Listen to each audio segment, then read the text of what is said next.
This video is about why and how the Industrial Revolution began in Britain. So I call it the Why Britain PowerPoint. So you can follow along from the linked PowerPoint on Schoology, and you can pause this video anytime you want. So I'm just going to make my way through it. So if you have any questions, always reach out to me.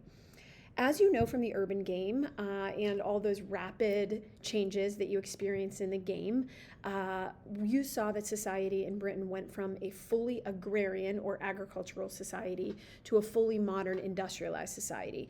And it happened in stages and in waves. They didn't anyway, and you can't really now have a full industrialized society without first doing A, B, and C. You can't get to X, Y, Z before A, B, and C. And so this PowerPoint just talks a little bit about that, more about what happened specifically that you experienced in the urban game. I explained throughout how Britain specifically went from the old ways, from what your book talks about as the cottage industry and subsistence agriculture and the agrarian world, to this fully mechanized, even eventually child labor, which you've learned obviously in U.S. history. This is what life was like in England before the Industrial Revolution.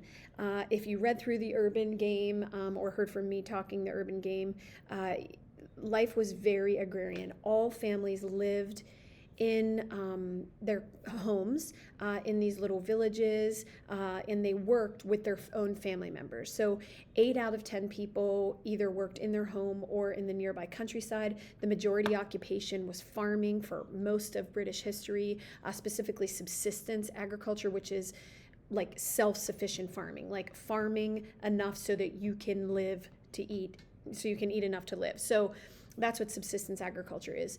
And the industry that existed then, even though they called it an industry, historically speaking, it really wasn't industry as we know it today. It was called the cottage industry. Your book talks about this. It's really just this idea that men and women, husbands and wives, lived at home and worked in their own cottages. Women were at home with their daughters and their mothers and their sisters and aunts, and they would sew textiles at home by hand. And they'd sew enough, obviously, that they would use for their own home, their own clothing, drapes, sheets, tablecloths, but they also could put this stuff out to market. Your book refers to this as the putting out process. They could go to the village square or main area and then trade or barter their items on market day. And so this was how people kind of bartered and traded information and products, and sometimes earned money depending. Okay, and then the men, the husband and boys, worked in the fields just harvesting. And so that's kind of what life was like. 100% of society was handmade. Everything, all the food was grown themselves and harvested. All of the clothing, anything you'd find in a house was made. Chairs were made either by families or maybe families that were really good at textiles or sewing things would trade or barter items for stuff like chairs from carpenters, etc. So you get the drift, right? You've studied this before. When the world starts seeing an agricultural revolution, major change in agriculture, was when they discover some pretty important agricultural changes or inventions, really. One was called the seed drill. I'm going to show you an example of that in a minute. Another was a horse and steel plow. They start doing all these experiments with creating dams and dikes to create better water retention, using fertilizer on crops, rotating crops, just as simple as rotating crops to preserve the land. Anyway, all of these agricultural changes, in your book talks about this, lead to something called the enclosure movement. This is a different color. It will be on the exam. You need to understand it. If you don't in this PowerPoint, then go back to the book. But the enclosure movement was this movement by the government, actually, to close off this area in the center of every big village called the commons. The commons was an area where people who did not own land or didn't own very much land could go to this area of the commons, which was publicly owned, and they could grow their own crops there so that they could eat and live. So it was a way that the government provided land for people who didn't own their own land so they could grow food. However, when these agricultural changes happened, there were these large landowners who wanted to buy more land because they were buying like kind of machines to harvest, to grow more crops and harvest them. So the government was like, all right, well, you know what, we'll sell the commons to you big landowning farmers. And this crushed the small villager who relied on the commons to eat, to grow food and eat. And what ends up happening is they won't be able to stay there if they don't have land to grow food because they don't have jobs to make money. So they will eventually, and you saw this in the urban game, have to move to other places, in Britain specifically, in this case, to find jobs. And as industry started growing, specifically textile mills, then these people found jobs there. This creates movement from farms to cities called urbanization. So you kind of talked about this, or I talked about this in the urban game. You read about it there as well. And you're going to see it on the next couple slides. So this is an example. This is what life was like, what farmers did prior to the seed drill. They would literally just walk around, sprinkle seeds on the ground, and then like hope it grew, right? And rained. But eventually this invention, and it seems so simple, but it was revolutionary at the time. It was called the seed drill. And you can see up here is like a little kind of blade that when it was pushed on the back, it would create this little trough, like a little trough. And then up in here, there would be seeds up in here, and they would go down and then fill this trough. And then as the wheel is turning, it's pushing this thing in the back, and so the dirt is covering up the seeds. And then it would rain and or they would water the crops, and it like yielded times 3,000,000% crops. So it was very, very successful. Anyway, just inventions like this revolutionize agriculture. I just showed you a picture just to give you a visual. Like I had said, these agricultural changes in combination with the Enclosure Act lead to urbanization. This term that means movement from farms to cities. So we start having this, like you saw in the urban game, massive wave of people, of movement into other villages or other areas that had work, and this eventually leads to those areas creating cities. This is just I'm going to keep going, but you can pause this video if you want to write any of this down. This is a good chart that just shows kind of the evolution from agriculture to industry. Improved methods of farming, like I just talked about, dikes, fertilizers, seed drills, inventions, crop rotation, plus the enclosure movement by the government leads to massive population explosion and urbanization in Britain. Population becomes a major issue. We're going to talk about that next in our next lesson. And with the population growth and boom in Britain, it became a little scary, really, for a lot of people who lived there. And a lot of people started worrying that the population would outpace the food supply. And so we'll talk about that later. But all of this to say that this all began in Britain. This is the essence of this entire lesson. And so I'm just going to quickly go over these slides, but you can pause at any time and read if I'm moving too fast, or go back to the PowerPoint. But all of this began in Britain for 5 major reasons. And the next several slides chronicle and expand on all 5 of these reasons. Number 1 is Britain's natural resources, the amount and type of natural resources they had, and their overall geography. Number 2, their labor and capital. Number 3, their entrepreneurship and inventors that lived in Britain at the time. New technologies, number 4. And number 5, the fact that Britain had a stable government and economic structure, including banking, created an atmosphere and an environment that allowed industry to happen.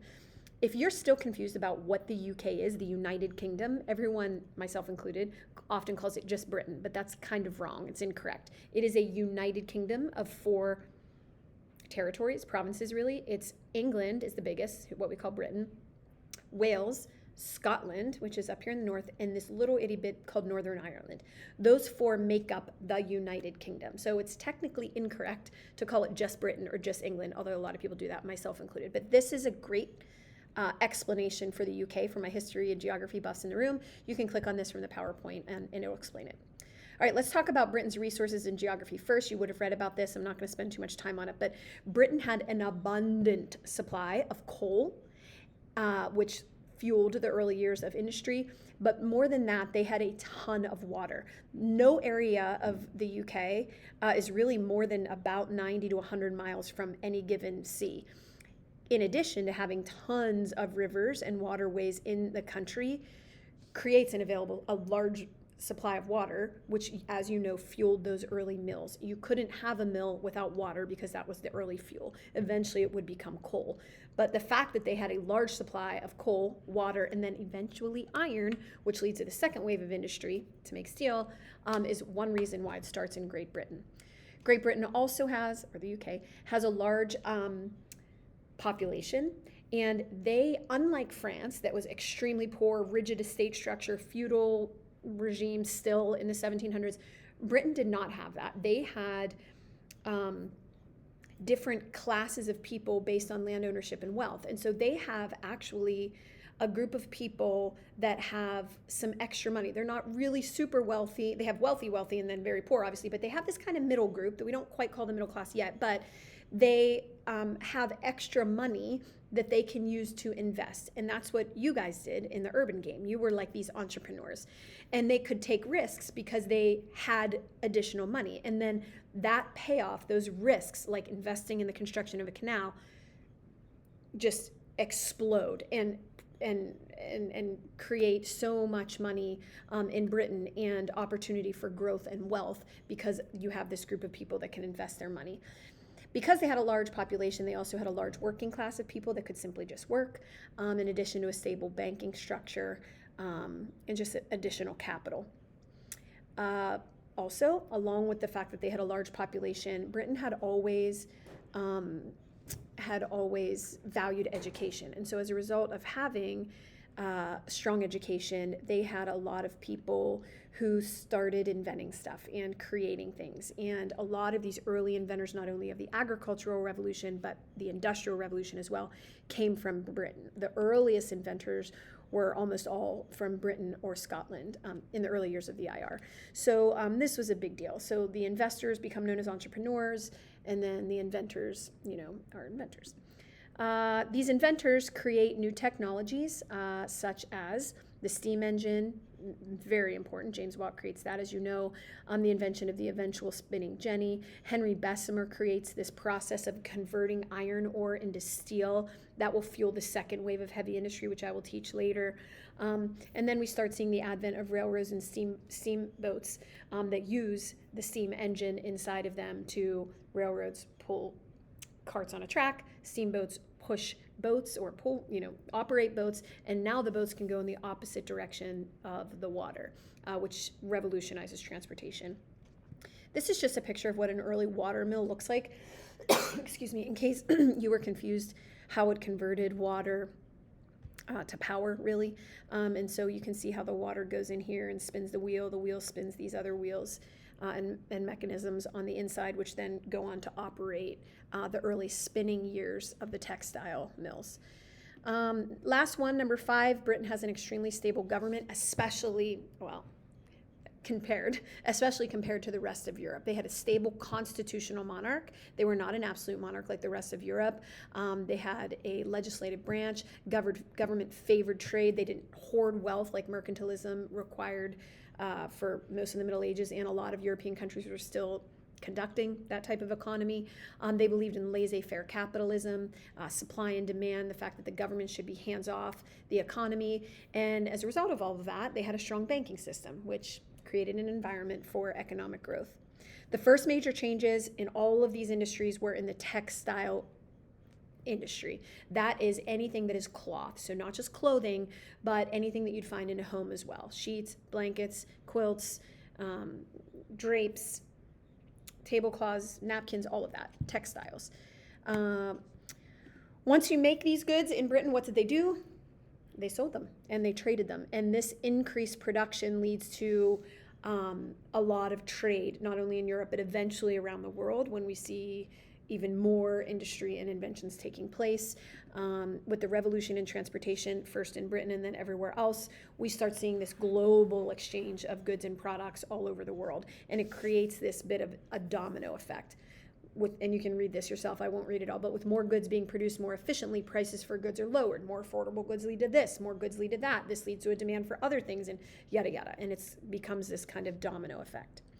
So this is really, this PowerPoint and lesson was really about how and why the IR began in Britain. I gave you 5 very good reasons.